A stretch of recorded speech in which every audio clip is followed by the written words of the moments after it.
저희는 오늘 어떤 루트로 유학을 가는 게 가장 이상적인가에 대한 토론을 해볼 겁니다. 일단 저는 포트폴리오를 하고 거의 프랑스어를 한 케이스거든요. 네. 이제 거의 막바지 됐을 때 프랑스어를 시작해서 한 네 달, 네 달 좀 안 되게 한 세네 달 만에 아두를 따고 프랑스로 급하게 가게 됐고, 거기서 이제 어학원 다니면서 한 8개월 만에, 8개월 정도 후에 제가 배엉을 땄어요. 음.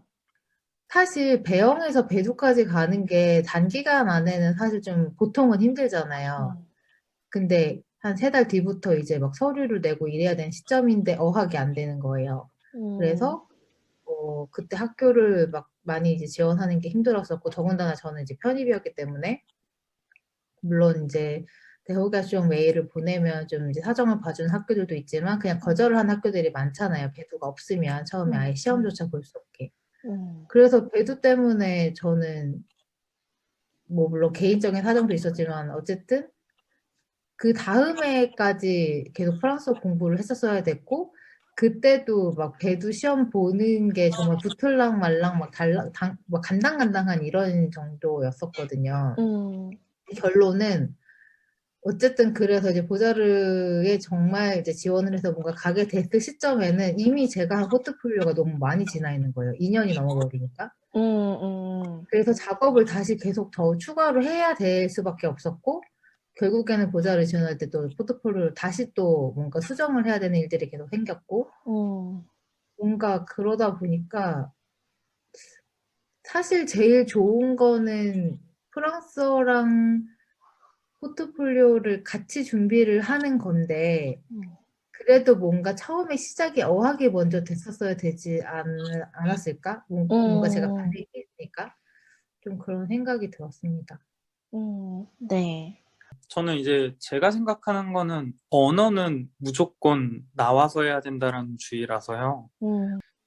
한국에서 당연히 포트폴리오를 준비해야 되는 상황도 있어요. 그리고 또 음. 언어도 준비해야 되는 상황이 있고. 그러니까 그게 굳이 아니면 저는 나와서 하시라는 거를 추천을 하죠. 일단 언어는. 근데 음. 포트폴리오는 당연히 뭐 한국에서 학원을 다니시든 아니면 여기서 하시든 그거는 크게 상관이 없는데, 일단 제가 여러 명 상담을 했을 때 비교를 할 때는 한국에서 한 예를 들어 1년 정도 한 게 이제 프랑스에서 한 3개월 정도라고 많이 얘기를 하시더라고요. 어. 네. 저도 그렇게 생각해요. 저는 사실 어떤 루트로 유학을 오게 됐냐면 제가 아예 아제호일 때 이제 프랑스에 와 가지고 어학부터 했어요. 그래서 그때 결론적으로 저는 한국에 돌아가서 어학 시험을 보니까 아두가 나왔어요.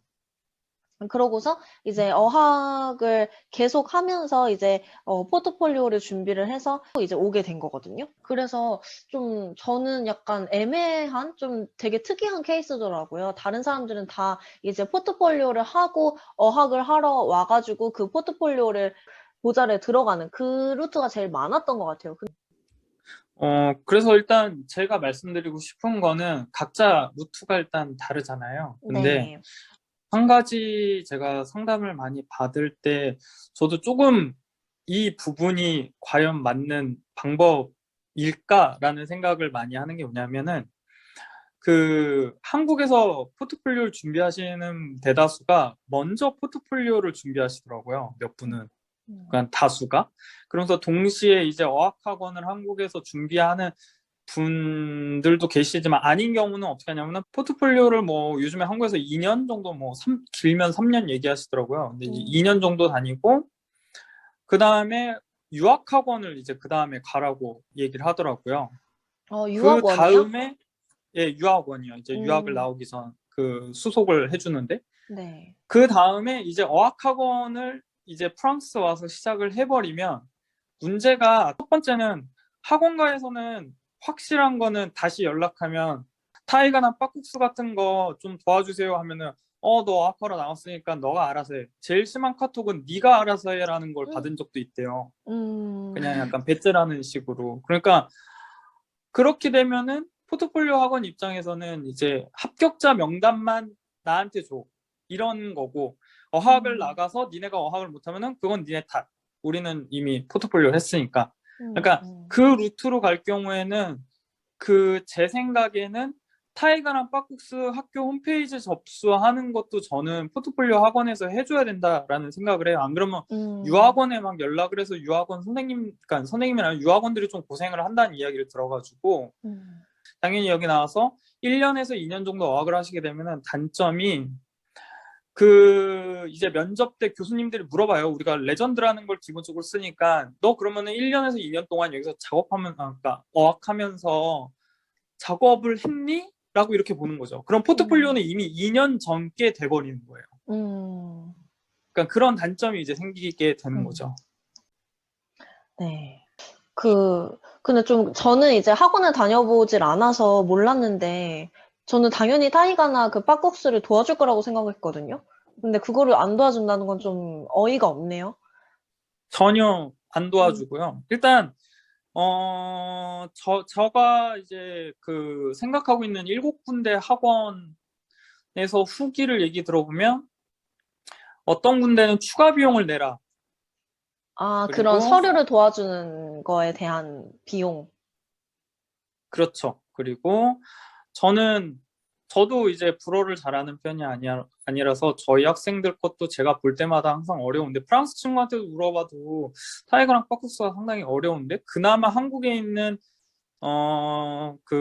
포트폴리오 선생님이나 그리고 과외 선생님은 그래도 유학파잖아요. 그러면은 네. 학생들보다는 일단 언어가 더 잘 돼 있으니까 그런 타이거랑 빠국스를 더 잘 봐줄 수 있는데 그거마저 안 해주고서는 포트폴리오 만들고서는 안녕 니네들이 알아서 해. 이건 너무 무책임한 것 같아요. 모 학원 같이 가스라이팅 같이 막판에 대해서 원래 우리 학원은 이걸 했어. 약간 너가 몇십만 원에서 몇백만 원을 내야 돼. 약간 가스라이팅을 걸어버리면은 뭐 어떡해요. 그냥 어쩔 팁이지. 어쩔게요. 그냥 돈 내야지 뭐. 현금으로 가져오라 그러니까 현금으로 내야지 뭐. 네. 좀 악질이네요. 제가 최근에 든 게 모 학원이 뭐 4번인가 면접 준비하는데 뭐 180, 190만 원 낸대요. 200만 원도 안 되는 게. 그래서 제가 이제 얘기를 했죠. 프랑스에 있는 교수님 비행기 값이네요. 네, 그 얘기 했는데 뭐 그만큼의 그게 있다면 그건 사기죄는 아니에요. 근데 구두로 이미 학생과 선생님과 오케이를 하고 수업을 한 거니까. 그래서 저도 이거는 알아보니까 굳이 나쁜 뜻으로는 가스라이팅이고 뭐 긍정적으로 생각을 하면 이미 학생과 선생님이 이제 어학을 나가서 한다는 전제하에 한국에서 포트폴리오를 한다 그러면 이제 그런 걸로 이제 구두 계약 같은 거죠. 뭐 그냥 포트폴리오만 쭉 하는 거고. 근데 사실 유학을 결정을 하고 나서 이제 포트폴리오 준비를 해야 된다는 거 알게 되고 그 학원을 찾게 되잖아요. 근데 보통 저도 그랬고 프랑스어에 대해서 그렇게 크게 신경을 처음에 안 쓰고 일단 이제 포트폴리오가 필요하니까 이게 어떻게 준비해야 되는지 알아보자 해서 이제 다니다 보면은 보통 뭐 1년이나 1년 반, 그러니까 1년 넘게 이제 준비를 해야 된다는 얘기를 듣게 되고 그러면 1년이나 준비를 하고 해야 되니까 일단 요게 좀 급한 마음이 생기는 거예요. 포트폴리오에 대해서.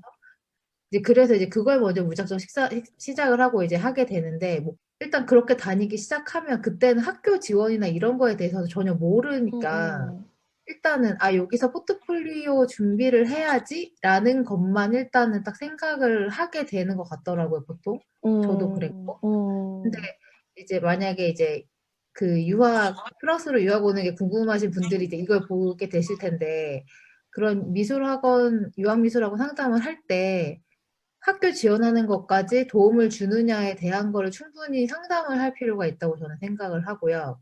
거기에서 이제 어떤 대답을 하느냐는 이제 유학미술 학원마다 다르겠죠.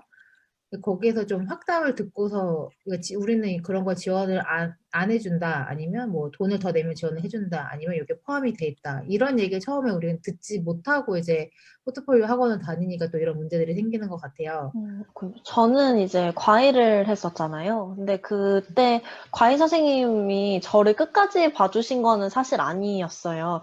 근데 그 선생님은 그래도 조금 제가 그런 서류 작성을 할 때, 그러니까 모르겠는 거나 뭐, 좀 애매한 것들이 분명히 있잖아요. 뭐, 예를 들면은 고등학교에 대한 거 이렇게 이야기를 해야 된다던가, 아니면은 뭐, 내가 뭐, 그 뭐지, 바칼로레아를 대체할 수 있는 거, 에퀴발런스 막 이렇게 써 있는 그런 것들이 우리는 항상 헷갈리잖아요. 그런 것도 여쭤보면은 조금 알려주시고, 근데 학원은 너무 많은 학생을 책임져 주는 곳이고, 과외는 뭔가 이제 한 선생님이 뭐 몇 명의 학생, 진짜 소수 정예로 이렇게 돌아가고 1대1로 하는 경우도 있고 하기 때문에 조금 더 케어는 사실 돈을 더 많이 가져가는 학원이 딱 해줘야 되는데 돈을 덜 받는 과외 선생님들이 더 케어를 잘 해주시는 것 같은 그런 느낌을 받았어요. 이렇게 이야기를 하다 보니까. 좋네요. 그러니까 결국에는 그 고민을 많이 할 수밖에 없죠. 왜냐하면은 그 나와서는 과연 여기가 포트폴리오 학원이 없잖아요. 그러니까 이제 그 학부모님들 입장에서는 아니 어떻게 과외랑 한국에 있는 대형 학원 같은 데랑 어떻게 믿음을 갖고 아이를 보낼 수 있느냐, 약간 그런 말씀도 하시긴 하는데 그거는 어쩔 수가 없죠. 그 학부모와 그 학생의 생각의 차이인 거고, 대형 학원이나 그런 데서 이제 수업을 하는 방식이 본인들이 맞다라고 하면 거기서 이제 하고 어학도 같이 하는 건데, 근데 이제 제가 이제 그 네이버 카페에다가 많이 글을 남기는 것 중에 또 하나가, 제가 일단 경험한 걸로는, 그러니까 배두를 따긴 했지만 결국에는 말을 잘하는 배앙인 애들이 그 더 승산이 높은 입시를 보는 것 같고, 그러다 보니까 이제 그게 긍정적인 뜻으로는 우리가 말을 잘하면 배두가 없어도 합격률이 높아라고 이제 받아들여야 되는 건데, 문제는 이걸 긍정적인 게 아니라 부정적으로 사용하시는 분들이 있는데, 그게 뭐냐면, 야, 언어는 많이 안 해도 돼. 포트폴리오만 집중해도 너넨 합격할 수 있어. 로 이제 이렇게 조금 붙잡는 곳들이 있더라고요, 학생을. 만약에라도 한국에서 그렇게 준비를 하게 된다 그러면, 두 가지 다 준비를 한다 그러면은 일단 그런 부분도 아셔야 되는 거예요. 그냥 배두만 있다라고 해도 본인이 여기에 딱 나와서 이제 프랑스 사람을 딱 만나서 대화를 하거나 이제 들어보고, 그리고 프랑스 교수들도 알아요. 얘네들이 외워서 왔구나. 우리가 한마디로 한국에서 뭐 일본 친구나 미국 친구가 한국어를 외워서 말하는 거랑 그냥 시원하게 말하는 거랑 그 차이가 심하잖아요. 네, 그러니까 이제 그런 부분도 알고 계셔야 한국에서 어학을 하더라도 진짜 말하기 위주로 하는 거, 그리고 듣는 거. 근데 이제 제가 추천드리는 거는, 만약에 굳이 내가 죽어도 한국에서 해야 된다라고 하면은 연세대나 어디 이렇게 세종학당 같은 게 있어요. 그럼 거기에 이제 프랑스 친구들이 한국어 그러니까 수업 받으러 많이 가요. 그러면은 이제 그런 친구들을 어떻게 아는 게 이제 문제지만, 어떻게 접촉을 하셔서 한국어를 배우고 싶어하는 프랑스인과, 그리고 본인이 이제 불어를 이제 말하기와 듣기, 발음 이런 것들을 다 교정받을 수 있는 친구를 한국에서 만약에 사귄다. 그러면은 아무래도 한국에서 준비하는 어떤 좋은 장점도 있겠죠. 저렴하게 어학을 준비할 수 있는 부분이겠죠. 제가 약간 그런 쪽으로 꼼수를 잘 부리는데, 제가 예전에 한국에서 프랑스 친구를 되게 많이 사귀었었어요. 근데 그 친구들을 어떻게 만났냐면은, 저는 광화문 교보문고를 진짜 많이 갔거든요. 광화문 교보문고 가가지고 그 프랑스 책 파는데 맨날 거기서 책 하나 끌어안고 이렇게 있는 거예요. 그리고 거기에 이렇게 있다가 거기에 뭐 별로 사람이 많이 없으면은 그 한국어 교재, 그 외국인들이 한국어 교재 이렇게 사는 그 란이 또 따로 있어요. 그러면 그 책을 들고 이렇게 그쪽으로 가서 이렇게 서성거리면은 너 프랑스어 공부하니? 이러고 꼭 말 거는 프랑스 사람들이 있어요. 그러면은 그 친구들이랑 뭐 인스타나 페이스북 교환해가지고 이렇게 이야기하고 시작을 하면은 친구가 되는 거죠. 저는 약간 그런 식으로 꼼수를 부려서 네이티브인 사람들을 만나러 다녔거든요.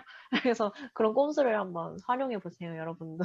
그 파리에서 또 할 수 있는 거는, 저는 이제 파리 와서 어학원 다니면서 뭘 시작했냐면, 그 파리에서도 프랑스어 한국어 언어 교환하는 모임이 있어요. 되게 오래됐는데, 보통 이제 프랑스에서는 이제 뭐 한국어 전공하거나 아니면 한국 회사에서 일을 해봤거나 아니면 이제 그런 문화, 뭐 케이팝이나 그런 드라마 때문에 관심이 생겼거나 하는 이제 친구들이 들어와서 일단 대부분 좀 호의적인, 한국의 호의적인 학생들이 많고, 이제 뭐 한국 사람들 오래 산 사람들도 물론 있지만 이제 막 어학 공부 시작하는 사람들이 있어서 둘이 그 두 그룹이 같이 서로 각자의 언어 도와주면서 뭔가 대화할 수 있는 그런 자리가 되거든요. 일주일에 한 번씩.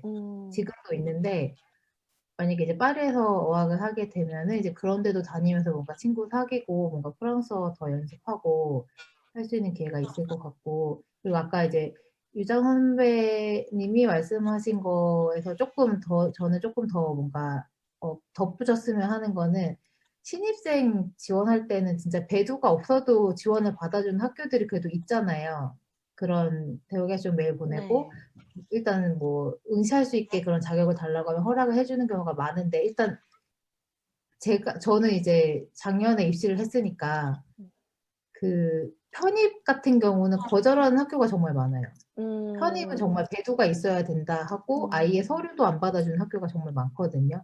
그래서 뭐 프랑스어를 잘 못해도 학교를 갈 수 있는 경우들이 물론 있지만, 저는 그래도 뭔가 배두를 준비를 해놓은 상태에서 뭔가 학교를 가는 게, 그리고 어찌됐건 언어 레벨이 배영일 때랑 배두일 때랑 해야 하는 능력도 사실 좀 달라지긴 하잖아요. 뭐 네. 그게 진짜 실생활에서 막 이렇게 잘 할 수 있을 만큼 다 향상된다는 건 아니지만, 그래서 특히 이제 편입 생각하는 분들은 정말 배두는 정말 신경을 쓰고 미리 디플롬을 좀 따야 되는 부분인 것 같아요. 그게 아니면 이제 학교를 지원할 수 있는 기회가 줄어드니까 음, 그건 좀 필요하다고 생각을 합니다. 네.